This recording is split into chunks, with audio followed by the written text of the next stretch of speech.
एक प्रॉमिस क्या किया था कि मैं आपको चैप्टर की प्रायोरिटी लिस्ट देने वाला हूं। तो दिस इज द चैप्टर की प्रायोरिटी लिस्ट।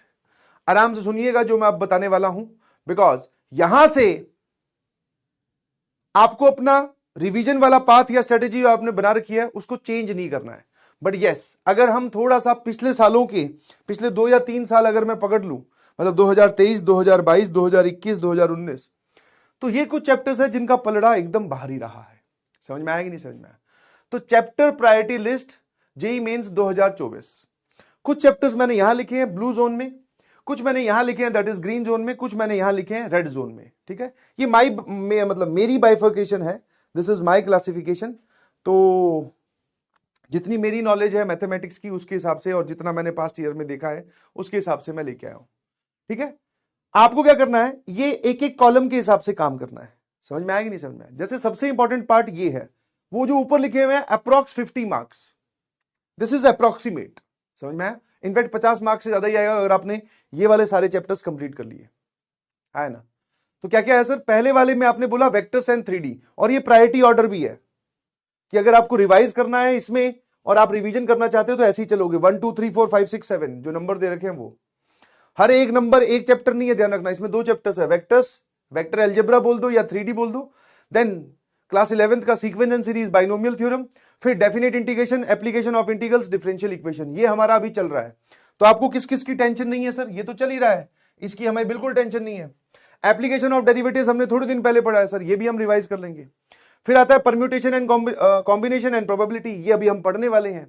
तो इसमें से 2 ब्लॉक तो कंप्लीट ही हो गए।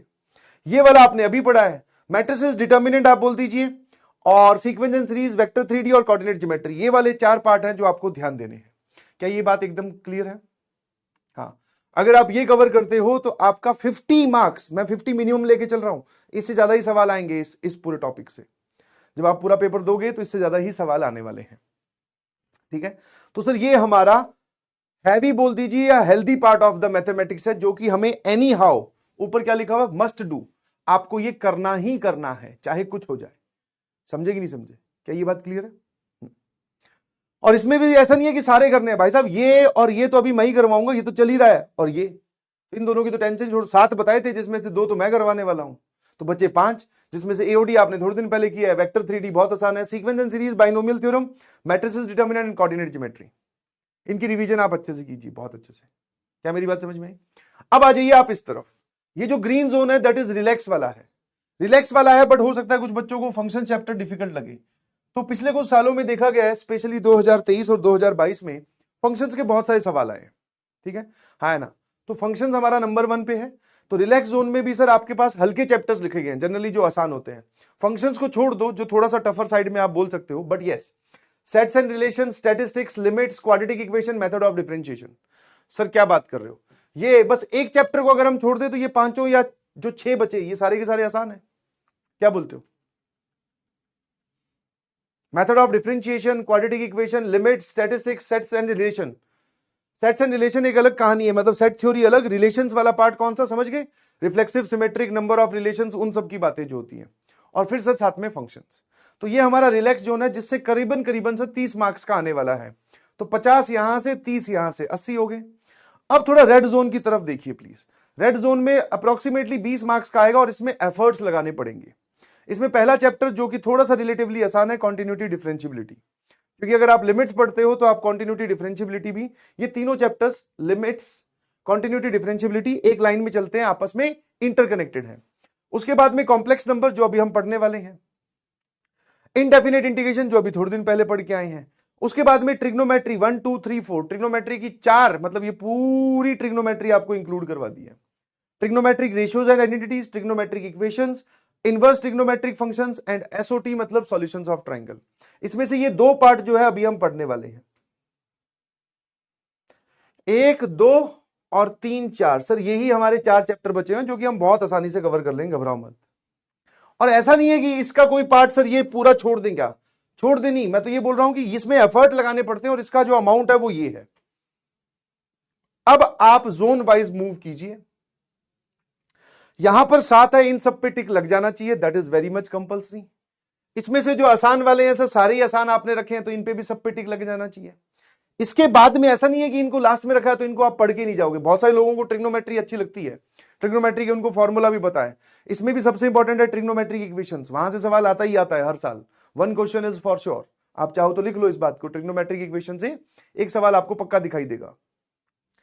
तो ऐसा नहीं है कि ये यहां लिख दिया तो मतलब सर इसको तो मतलब ये आप चैप्टर्स ये बोलना चाह रहे हो ये छोड़ जाओ, नहीं, ऐसा मैंने कुछ नहीं बोला है। बट यस, आप इसको प्रायोरिटी लिस्ट में इनको यहां रख सकते हैं। समझ में आएगा नहीं समझ में?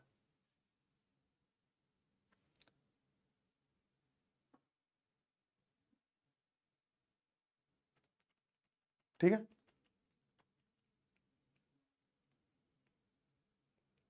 क्या मेरी बात समझ में आती है? बिल्कुल सही। तो अब आप अपनी रिवीजन स्ट्रेटेजी जो है, कोशिश करो आप इस ब्लॉक को पूरा कर लो आने वाले कितने दिनों में, 10 या 12 या 15 दिनों में। मतलब करीबन 15 जन तक आपका ये वाला पूरा ब्लॉक कंप्लीट हो जाना चाहिए, बिकॉज इसकी आप मल्टीपल टाइम्स रिवीजन करो। फिर सर ये तो कुछ नहीं, मेरे ख्याल से ज्यादा ये बड़ा काम है नहीं, ये 5 दिन का या 4 दिन का काम है, और इसको आप अलग से टाइम निकालकर किसी भी 2 या 3 दिन में निपटाइए। ठीक है, तो ये पूरी कहानी है दोस्तों। और स्पेशली अगर आप मैथमेटिक्स की बात कर रहे हो तो मैथमेटिक्स में आपको सवाल के साथ मतलब थ्योरी के साथ साथ फॉर्मूलाज के साथ साथ क्लासरूम एग्जांपल्स के साथ साथ कुछ क्वेश्चंस भी करने होते हैं। ठीक है ना? तो कोशिश करना आप इसमें हर एक में जैसे ये थोड़ा बड़ा पार्ट है तो इसके 30 PYQs, इसके कितने 20 PYQs, 20 ये तो अभी करेंगे, इसको छोड़ दो। इसके भी कम से कम 20 PYQs जो आपने कर रखे हैं उसके पार्ट अगर आपको टाइम मिले तो ये आपको करने चाहिए। कर रखे हैं, अगर आप उनको भी बहुत अच्छे से दोबारा कर लेते हो तो भी कोई बड़ी बात नहीं है, क्योंकि जब हमारे ये चैप्टर्स खत्म हुए थे तो मैंने आपको होमवर्क दिया था, याद है कुछ, कि जैसे हमने पढ़ लिया है सीक्वेंस एंड सीरीज, तो लास्ट में मैं लिखता था कि PYQ इतना अमाउंट इसका कर लीजिए, है ना, इसका इतना अमाउंट PYQ का आप कर लीजिए। क्या मेरी बात समझ में आ रही है? तो वो जो आपने PYQs किए उनको वापस से उनमें आपने पक्का करते वक्त स्टार, कुछ कॉमा, कुछ हैश, कुछ लगाया होगा कि हाँ यार ये एक इंपॉर्टेंट चीज है, उसको वापस से देखना है। क्या मेरी बात समझ में आती है? तो दिस इज द होल कहानी ऑफ मैथमेटिक्स। ऐसे बांट के चलोगे तो आपको समझ में आएगा।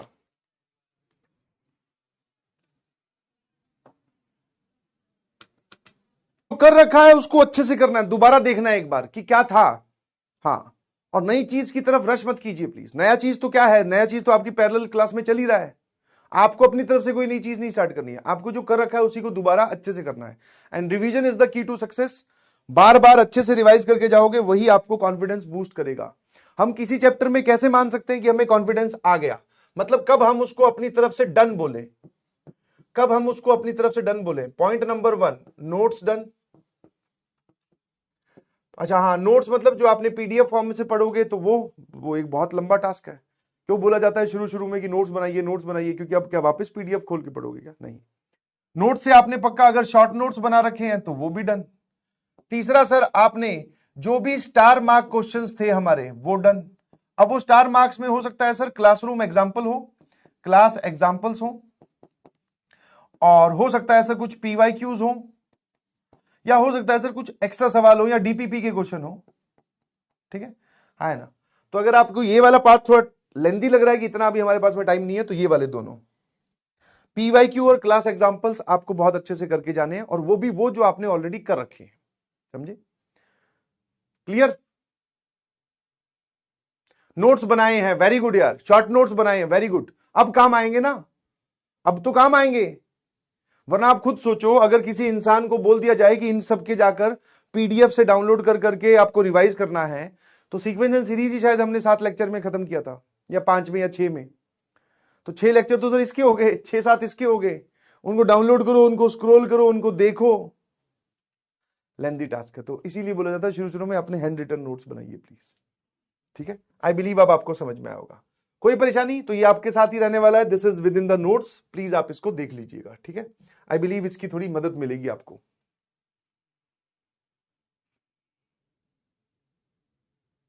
और आपने जब रिवाइज कर रहे होगे तो ऐसे समझ में आ जाएगा, अच्छा यार इसमें करना था, ये करना था।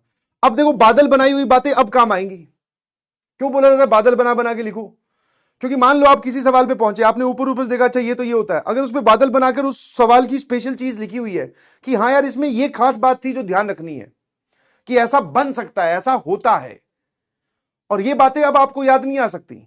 अगर आपको ये बातें सुननी है तो या तो वापस सारी वीडियोस दोबारा देखो, सर आप कैसी बात कर रहे हो? मैंने कहा आई नो कि ऐसा नहीं हो सकता, बट हाँ जब आप उस नोट्स को या जब उस जगह पे आप थे, जब आप उस सवाल को सॉल्व कर रहे थे, अपनी कॉपी में लिख रहे थे, तब अगर आपने वहां बादल बनाया है और उसमें आपने जो भी उस आपका एक्सपीरियंस है या जो भी मैंने बात बोली आपको, जो नई चीज समझ में आई आपने वहां लिखी हुई है, तो अब तो सिर्फ उसको पढ़ना है, अच्छा ये चीज भी इसमें होती है। अब जैसे एस्टिमेशन ऑफ इंटीग्रल का एक सवाल हमने लास्ट क्लास में किया था, लास्ट क्लास की पहली क्लास में, जिसमें उसने एफ डैश एक्स की मैक्सिमम मिनिमम वैल्यू लेकर पहले एफ डैश एक्स को इंटीग्रेट करवाया। तो अब कोई समझदार बच्चा होगा उसने बादल बना के लिख लिया होगा कि ये सवाल थोड़ा लकीर से हटकर है।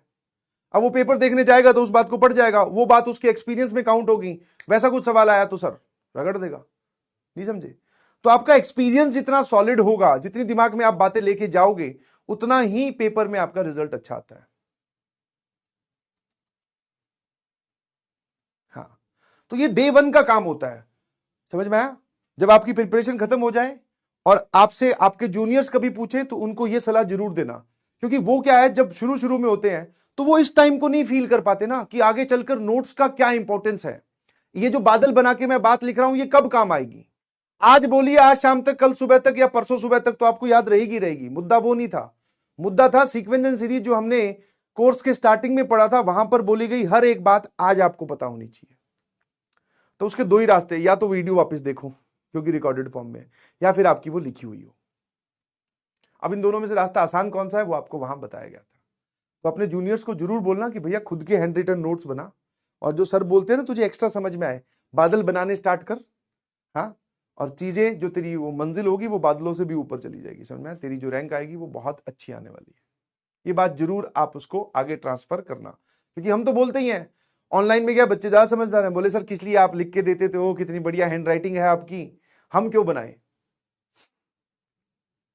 तो मैंने कहा अब फिर अब क्या करोगे, रिवाइज कैसे करोगे? आई बिलीव मेरे ख्याल से आप बात समझ गए।